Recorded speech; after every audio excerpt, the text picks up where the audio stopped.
Hello, hello, my beloveds. This is Katherine Larange with the My Dead Dragon podcast. And as always, I am so honored that you choose to tune in. And it just makes my day when you reach out. So please continue to do that and know that it matters to me. It matters to me, and you matter to me. And so today I am super excited to have this conversation with Amie Wade, who is a certified life coach, mind, body, spirit practitioner, Reiki master teacher, angel card reader, and 200-hour yoga teacher. And Amie's life experiences drove her to use alcohol as a means of coping with her emotions. And with the information she gained from taking the certification courses, she actually learned how to heal those painful emotions and release her addiction. And now Amie's desire is to help guide women in feeling empowered as they navigate their own emotional healing journeys with the intention of being confident in living a spiritual-based life with a powerful sense of self-love. So Amie, thank you for being here. And can you share your story and kind of tell me how you got to where you are now? Absolutely. Thank you so much, Katherine, for having me. My story begins with abandonment. My mom got pregnant at 19, and when her boyfriend found out she was pregnant, he left. Doing the best she knew how to do, she needed to provide for us. So she didn't choose the best relationship. So I had two mentally and emotionally abusive stepfathers. So I didn't have a good role model for self-love or self-care or nurturing or anything like that. And then when I was 14, I was molested. And all that, excuse me, all that contributed to a lot of anger, a lot of lack of trust. Didn't know what to do with that emotion. And when I was in my mid-20s, I just turned to alcohol. Alcohol, actually, because I have an introverted background, alcohol actually allowed me to drop that introverted facade and laugh and have fun. And I felt loved and accepted by the people I was with. So it was a great time. I had a great time when I was drunk. I really did. Yeah, Um, yeah. However, I knew my body couldn't sustain that type of living. And I had a son. So from the time I was molested, I really, now at 14, I really questioned almost every day. Is this what life is about? Is this what we're supposed to do, is have these experiences and live until we die? That didn't make sense to me. Also at 14 is when I started having suicidal thoughts almost daily. Yeah. I didn't know how to escape any of that. I didn't understand life. I wasn't brought up in any kind of like a religious upbringing, any tight knit type of connection. So the alcohol was the cure. Yeah. And it was amazing. Yeah. Yeah. Until it wasn't, it sounds like. Until it wasn't. Yeah. And Yeah. I knew I couldn't continue living that type of life with having a son. And my son, asking myself the questions, how am I supposed to love him if I don't even know how to love myself? How did you know that you didn't know how to love yourself? Just through what I was doing, through my behaviors, the it was the hangovers, waking up every day with the hangover and still going to work and thinking, this isn't the life that I really didn't believe this was the life I signed up for. And this is the direction I should be going. I had all my life, well, not all my life, but earlier in my teens, there was just something, my spirit was talking to me. I didn't know that at the time. I didn't know anything about what spirit was until I was like 28. Yeah. But something in me just said, just keep going, keep showing up. And I would just say that over and over. It wasn't me saying it though. I knew it wasn't me saying it. But keep going, keep showing up. And of course I was like, what the hell am I showing up for? Because Yeah. this sucks. Right. Yeah. Yeah. Showing up for this. No, thank you. Yeah. No, thank you. Yeah. So, Oh. at 28, somebody handed me a book called The Other Side and Back by Sylvia Brown, Hmm. which really opened up a huge door for me of spirituality, spirit world, hypnotherapy, past lives, Hmm. and it just totally made sense to me. Yeah. Absolutely 100% made sense to me. Hmm. And I started a journey down doing some energy work. Hmm. Um, that was prompted by a psychic medium who Hmm. I befriended after about 3 years. Every time I met with her, she said, "You're a healer.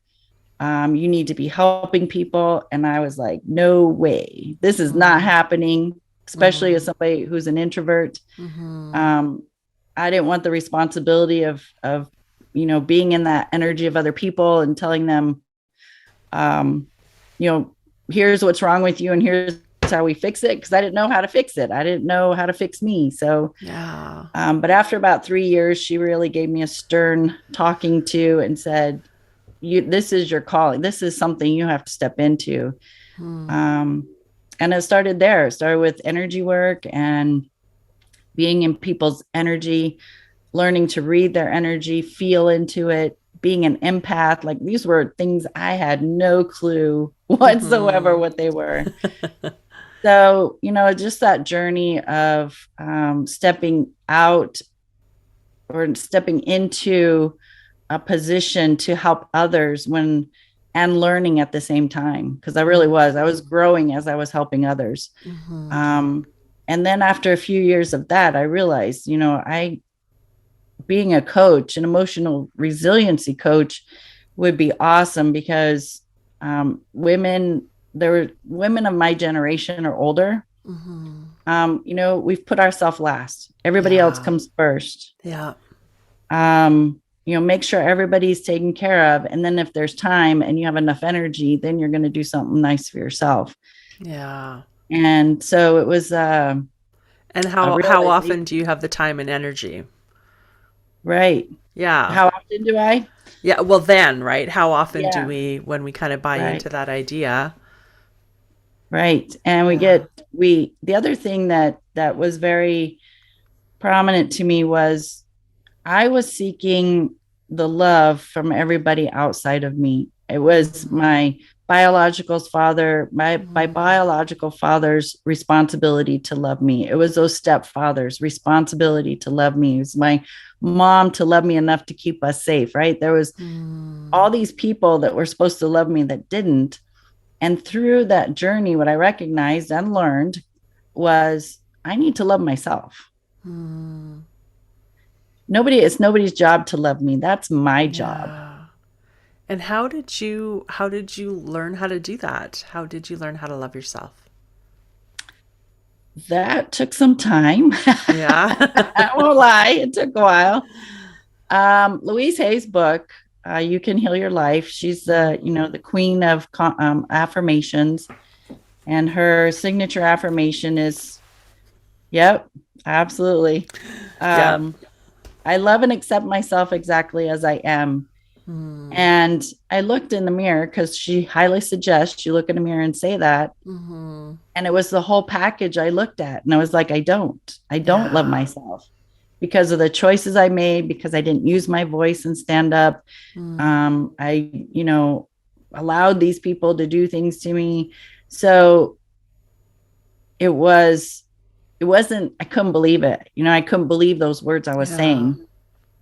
So, I gave myself a choice. I said, I can choose to love myself. Hmm. And I started with this little tiny, the little pocket mirrors, purse Hmm. mirrors. Yeah. I could only see my eyes. Oh, that's a brilliant idea, Amy. I love that. Yeah. I could only see Yeah. my eyes because I learned that, when we're looking in our eyes, I'm talking to my spirit. I didn't Yeah. want to see all of the external and Yeah. the whole Yeah. emotional baggage. So I looked in that mirror and I said, I can choose to love myself. Mm. And I would say that until I could feel into it Mm. and get to a point where I could actually look in that little mirror and say, I love you. Oh.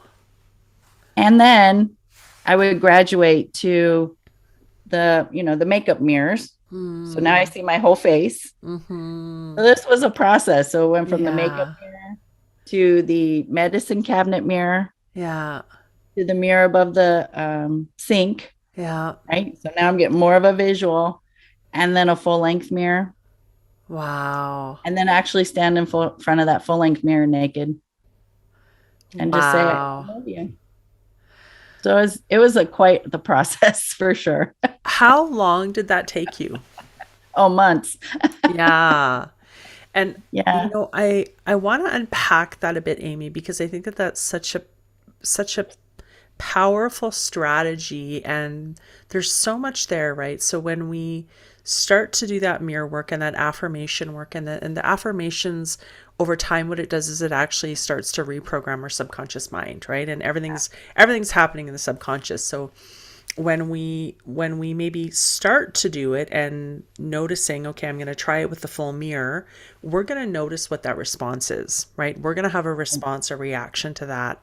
And so to if there's a very strong negative response, right, then to be able to actually slack off the pressure a bit and start with something that feels safer. Right. And when we start with like the pocket mirror, when we start with something that feels safer, we're actually starting to relax our nervous system a little bit so that it actually is going to integrate more effectively. So I love that. Oh my goodness. Yeah. It's great. And we also look at when we look in a bigger mirror to begin with, we pick ourselves apart. Yeah. And that, of course, is not loving yourself when gosh, Mm-hmm. look at this lump here and look at that roll there and look at these wrinkles and you start picking yourself apart. Um, we want to redirect that into loving ourselves. And so that's why it was such a process to be able to go just from my eyes to the full body because I wasn't accepting Yeah. based on the stories I was telling myself, right? Yeah. So the violation, the lack of boundaries, the lack of voice. So yeah, that process took quite some time for me. Hmm. And so Yeah. how, as you navigated that process, when did your actions start to be in alignment with what you were saying to yourself? When did you start to actually like act in a way that said, I love myself? When I'm actually, well, when I was aware of energy, I was Mm-hmm. more aware of energy and how strong it is and how we contribute our own energetic vibration is emanating out from us and Mm-hmm. that I'm impacting my environment and the people Yeah. around me. That when I was stepping into doing one-on-one sessions, Mm. I had to be very mindful that my energy was in a good space because I'm Yeah. going to be in the space of somebody else's energy very Yeah. intimately. Yeah. And if I'm bringing with me some chaotic energy, they're going to pick that up and then the session's not going to be beneficial for them. Mm-hmm. Mm-hmm. Right. So this would made Mm-hmm. me very aware of energy Yeah. when I started that.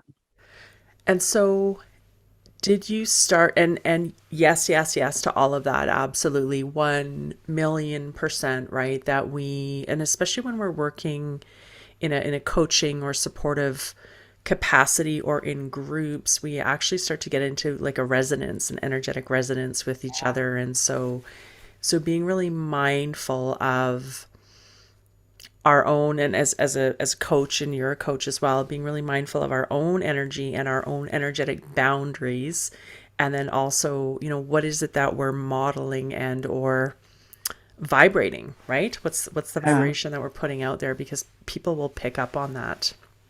Yeah. So I learned what an empath was. So, somebody who is very energetically um, receptive.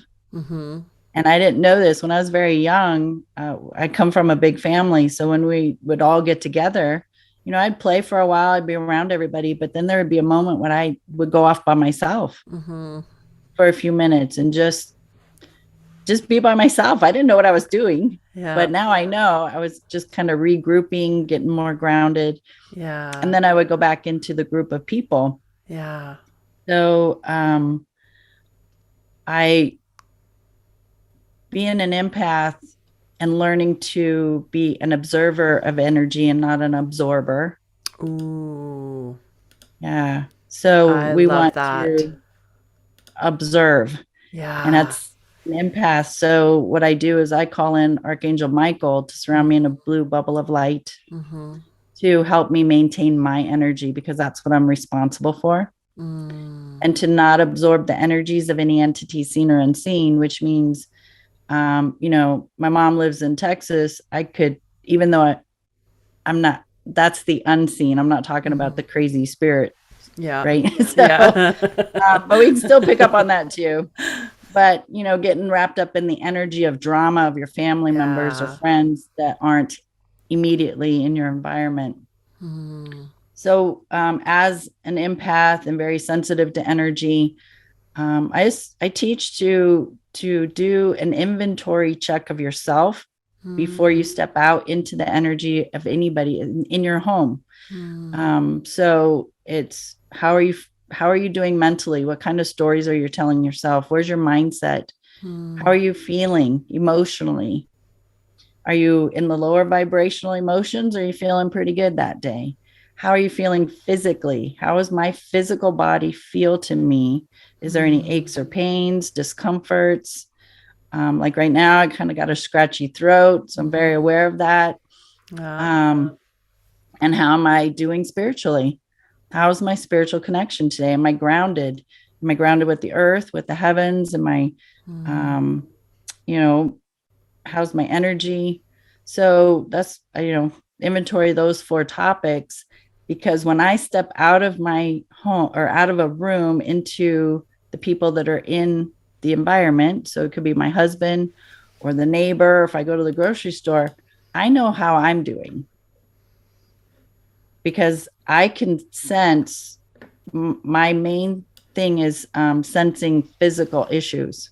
So Mm. that's something I have to be very aware of, is how my body feels. Yeah. Because when I step into somebody else's energy, if you're having lower back pain, I'm going to feel it.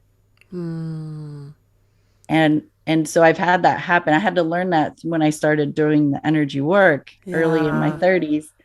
I'm like, I don't know what's happening right now, because I Yeah. was feeling good and now my body hurts. I don't know what's going on. So, What the heck? What the heck? right, right. And So, so Amie, what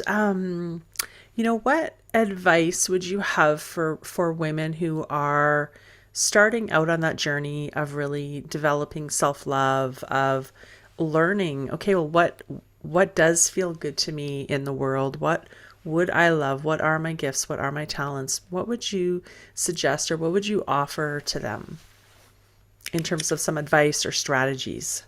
okay, mindset for sure. It always starts in mindset. When we have the thoughts, or the emotion follows. Mm-hmm. So we got to change that self-talk. And Yeah. those affirmations are amazing. Some people, I did not resonate with the affirmations in the beginning, because I just didn't believe what was being offered to me, the verbiage that was being Mm-hmm. offered.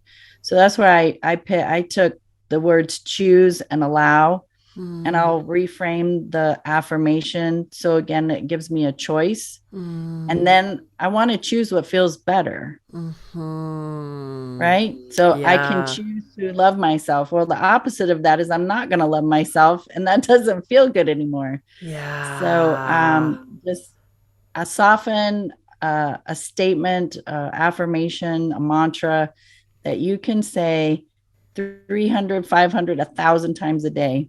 And Mm. it's really during those times where we have stagnant time, like doing the dishes or laundry or driving, doing your hair, those moments when our minds as women, our minds are just Yeah. going with all our Yeah. things we have to do. Yeah. 20 browsers open. Yeah, it's in those moments that you just say that mantra affirmation over and over and over and over again. And like Mm. you said, it starts reprogramming the files in our brain and we start believing it. Yeah. And Yeah. then also be sure to make an appointment with yourself, whether it's once a week or 3 times a week. Make an appointment to do some kind of self-care. If it's going for a walk or having that bubble bath or reading a good book or watching a funny movie, doing something that's going to lift your vibration up out of that lower. So check this out. I love this. Lower vibrational emotions, LVE, needs a little love to get you up in some higher vibration. Oh, I So love that. I love that. I was writing my book recently and I wrote that out. I was like, oh, this is genius. That is genius. I love that. I love that. And so, Amie, where can people connect with you if they would love to work with you or find out more about what you do? Sure. My website is Amie Wade, AMIEWADE.com. My email is support Amie Wade. I also do most of my stuff on Facebook. So it's Amie Wade dash emotional resiliency coach. Okay. And so for my listeners, as always, I will link to those in the show notes and you'll be able to find Amie's information there. And so, Amie, I feel like we could go on for like another hour. Yeah.